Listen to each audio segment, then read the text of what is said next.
소위 엘프라고 불리며 어마어마한 미모를 자랑하는 외국인 스트리머가 먹방을 진행한다면서 한국 라면을 책상에 깔아두고 방송을 시작했습니다. 그런데 방송 시작 10분도 지나지 않아 눈물을 글썽이면서 황급히 방송을 종료했는데요. 요 몇 년간 유튜브의 트렌드였던 한국 라면 먹방을 통해 뭘 보여주고 싶었던 걸까요?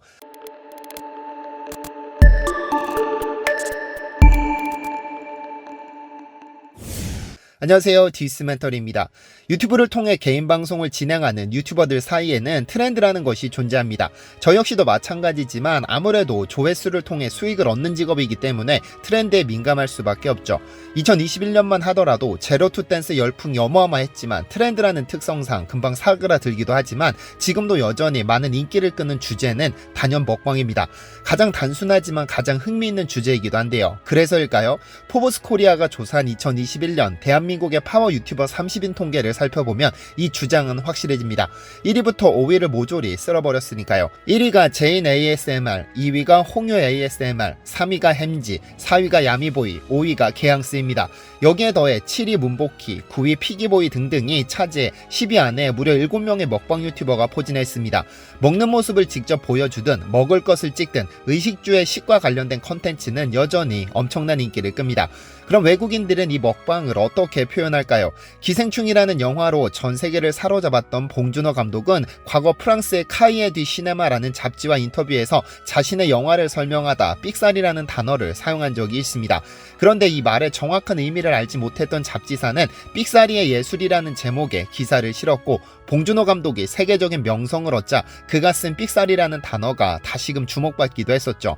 이러한 삑사리 외에도 외국인들의 입에 오르내리는 한글 단어는 상당합니다. 세계에서 가장 유명한 사전 중 하나로 꼽히는 옥스포드 영어 사전에는 한글, 김치, 온돌, 태권도 등 다른 언어로 대체할 수 없는 한국어 단어들을 직접 등재시키기도 했는데 여기에서 주목할 단어 중 하나가 바로 먹방입니다. 먹는 방송의 줄임말로 사용되던 이 단어는 영어 단어로 대체가 불가능하기 때문에 외국인 유튜버들의 영상에도 먹방이라는 한글이 그대로 쓰이고 있고 이러한 영상은 꾸준한 인기를 끕니다. 그런데 이 먹방 중 최고봉은 한류의 인기를 타고 시작된 불닭볶음면 먹방입니다. 매운 음식을 잘 먹지 못하는 외국인들이 이 불닭볶음면을 먹는 모습을 찍는 것인데 사람마다 반응이 다 다르기 때문에 한국인들의 입장에서는 그들이 고통스러워하는 모습을 보는 것이 흥미요소인데요.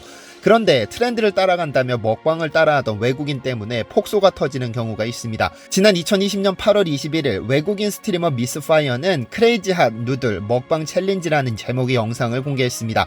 그녀 역시 당시의 트렌드에 맞게 불닭볶음면을 먹는 모습을 영상에 담았는데요. 그녀의 눈앞에는 라면이 끓여져 있습니다. 물을 쫙 뺀 상당히 꼬들꼬들해 보이는 이 라면은 옆에 포장지가 신라면이라는 사실을 말해주고 있었죠. 그리고는 자신있게 신라면 블랙과 오리지널 신라면 봉지를 보여주면서 이제 요리를 끝내고 먹어보겠다면서 건조한 신라면 스프를 라면에 비비기 시작합니다. 휘적휘적 스프를 라면에 비비더니 서툰 젓가락질로 라면을 먹기 시작하는데요. 한입 맛있게 먹어본 그녀의 입에서는 연신 오마이갓이 터져나옵니다. 진짜 너무 맵다. 내가 이제까지 먹어본 것 중에 가장 맵다를 외치며 연신 물을 들이킵니다. 영상 말미에 가서는 눈물이 그렁그렁한 모습까지 보여주면서 열심히 신라면을 짜파게티처럼 먹었습니다. 그리고는 도저히 방송 진행을 할 수 없다면서 서둘러 방송을 종료해버립니다. 아마 이 영상을 시청한 한국인이라면 그 누구라도 저 외국인 진짜 대단하다라고 생각했을 겁니다. 왜냐면 그 어떤 한국인도 신라면을 끓여서 물을 버리고 짜파게티처럼 먹지는 않으니까요. 아마 그녀가 보여주고 싶었던 것은 불닭볶음면 먹방이었을 겁니다. 당시 외국인들을 중심으로 한국의 불닭볶음면 챌린지가 유행하고 있었는데 그녀 역시도 이 트렌드에 올라타고 싶었을 것입니다. 그런데 잘못 먹어도 한참 잘못 먹었습니다. 왜냐면 신라면은 이렇게 불닭볶음면처럼 먹는 게 아니니까요. 보통 매운맛을 측정할 때는 스코빌 지수라는 것을 사용하는데 그녀가 의도했던 불닭볶음면의 스코빌 지수는 4405로 틈새 라면의 9413의 절반 수준입니다. 사실상 국물에 풀었을 때 그다지 매운 수준은 아닌데 이를 짜파게티처럼 물을 버리고 비벼 먹다 보니 건조한 매운맛이 혀에 매운맛을 더하는 겁니다. 한국인들은 매운맛을 사랑합니다. 사랑해도 너무 사랑합니다. 그래서 신라면도 매울신을 사용해 이름을 지었고 불닭볶음면 역시 매운맛을 강조해 마케팅했습니다. 그런데 어릴 적부터 매운맛에 단련된 한국인들을 위해 만들어진 신라면에 호기롭게 도전했다가 저 위에 유튜버도 개박살났죠. 그런 의미에서 불닭볶음면의 등장은 한류라는 트렌드와 함께 어마어마한 인기를 끌었습니다. 처음 출시되었을 때 불닭볶음면은 매워도 너무 맵다는 평가를 받으며 평가절하됐지만 묘한 중독성 때문에 엄청난 인기를 끌었었죠. 그리고 이 인기는 한국, 외국 가릴 것 없이 상승하기 시작하더니 이제는 신라면의 아성까지 무너뜨릴 기세입니다. 그런데 이 라면의 맵기는 상상을 초월합니다. 일본의 유명 유튜버 이코는 평소 자신은 도쿄에서 매운 것을 가장 잘 먹는 남자라고 소개해왔습니다. 그리고는 삼양식품에서 2017년 붉은 닭의 해를 기념해 전략적으로 출시한 핵 불닭볶음면에 도전장을 던지죠. 기존 불닭볶음면의 매운맛을 2배 가미해 출시한 라면으로, 참고로 이 라면의 스코빌 지수는 틈새 라면에 육박하는 8706 스코빌입니다.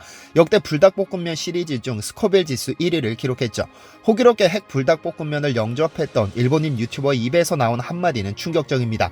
한국인들은 왜 적당히를 모르냐는 둥, 이런 음식은 절대로 팔아서는 안 되는 것 아니냐는 그의 평가와 영상 내내 헉헉 소리만 내다 영상을 종료시켰다는 것에 모든 답이 나와 있습니다. 절대로 어중간한 마음으로 한국의 매운맛에 도전해서는 안 된다는 교훈을 남겼는데요. 사실 불닭볶음면은 출시된 후 한류의 인기와 더불어 한국의 매운맛 챌린지라는 트렌드와 맞물려 어마어마한 인기를 끌었습니다. 지난 2021년 6월 삼양식품은 불닭볶음면의 누적 판매량이 30억 개를 돌파했다고 보도했는데, 이는 전 세계 70억 인구 중 절반이 이 라면을 먹은 것과 같은 수치입니다. 특히 매출의 대부분은 해외 시장에서 발생했는데 2020년 기준 해외 매출이 무려 3천억 원을 뛰어넘었다고 하죠. 하지만 사실 지금 불닭볶음면은 가장 큰 위기를 맞이했습니다. 자신을 완벽히 복제한 짝퉁이 등장했기 때문입니다. 지난 1월 4일 한국식품산업협회는 삼양식품, CJ제일제당, 대상, 오뚜기와 협의체를 구성해 사상 최초로 중국의 짝퉁에 공동으로 대응하기로 결정했습니다. 중국 내 최대 K푸드 모방 기업으로 알려진 청도태양초식품과 정도식품을 상대로 지식재산권 소송을 제기했다고 밝혔죠. 소송의 대상이 된 품목은 삼양의 불닭볶음면, CJ제일제당의 다시다, 설탕, 대상의 미원, 멸치액젓, 청정미역, 오뚜기의 당면 등 9개에 달하는데요. 사실 이 기업은 중국 온오프라인으로 제품을 판매하는 생산 유통기업인데 황당한 수준의 복제 기술을 가졌습니다. 중국 내에서 제품 포장에 사나이라는 한글 브랜드를 부착하고 있는데, 특히 불닭볶음면의 경우 외국인들의 입장에서 정품과 모조품을 구분하는 것이 거의 불가능합니다. 중국 마트에서 원조 불닭볶음면이 놓인 바로 아래에 짝퉁 불닭볶음면을 비치하고 있을 뿐 아니라 닭 캐릭터가 그려진 포장 디자인에 한국어로 사나이라고 표기한 것까지 한국어를 잘 모르는 이들이 볼 때는 동일한 제품으로 인식할 수밖에 없는데요. 여기에 검은색 바탕에 조리된 음식 사진, 호치 캐릭터, 오른쪽 하단에는 한글로 불닭볶음면이 쓰여 있습니다. 삼양식품은 지난해 자체 모니터링을 통해 온라인에서 유통되는 짝퉁 불닭볶음면 18,700개를 적발하기도 했죠. 대상의 맛소금도 마찬가지인데요. 흰색과 주황색으로 채워진 네모칸에 맛소금 고유의 디자인까지 그대로 복사 붙여넣기 해버렸고, 옛날 당면도 마찬가지로 거의 동일한 모습을 하고 있습니다. 중국의 이러한 짝퉁 생산은 예전부터 악명이 높았습니다. 특허청에 따르면 2017년 977건의 도용 사례가 2020년에는 3,457건으로 3배 이상 늘었는데, 작년 오징어 게임이 큰 히트를 기록한 이후 더 늘었습니다. 오징어 게임이 유행하던 당시에도 검은색 가면을 제작해 일주일 만에 2천여 개를 팔아치웠다가 넷플릭스로부터 제재를 받기도 했었습니다. 최근 한국의 샌드위치 브랜드 에그드랍은 중국에서 상표권을 무단으로 도용하고 상표권 허가를 받았다는 위조 서류로 가맹점 모집에 나선 현지 업체를 상대로 소송을 제기해 승소하기도 했고, 설빙은 메뉴와 상표 등을 똑같이 베껴 영업한 중국의 한 빙수업체에 대해 중국 특허청에 상표권 무효 소송을 제기해 승소하기도 했죠. 이렇듯 개별 기업의 대응은 있어 왔으나 기업들이 협업체를 구성해 대응하는 것은 이번이 처음입니다. 한류와 더불어 한국 식품의 인기가 높아질수록 중국 내에서 무단 도용 사례가 증가하는 것에 위기의식을 느낀 것으로 보입니다. 한국식품산업협회 이호율 회장은 이번 소송은 식품업계 주요 기업들이 자발적으로 뭉쳐 공동 대응을 추진했다는 점에서 그 의미가 크다면서 IP 침해 대응의 성공 사례가 창출될 수 있도록 소송 승소를 위해 최선을 다하겠다고 밝혀 기대감을 높였습니다. 과연 중국의 짝퉁 기업들에게 큰 울림을 줄 수 있을지 귀추가 주목됩니다.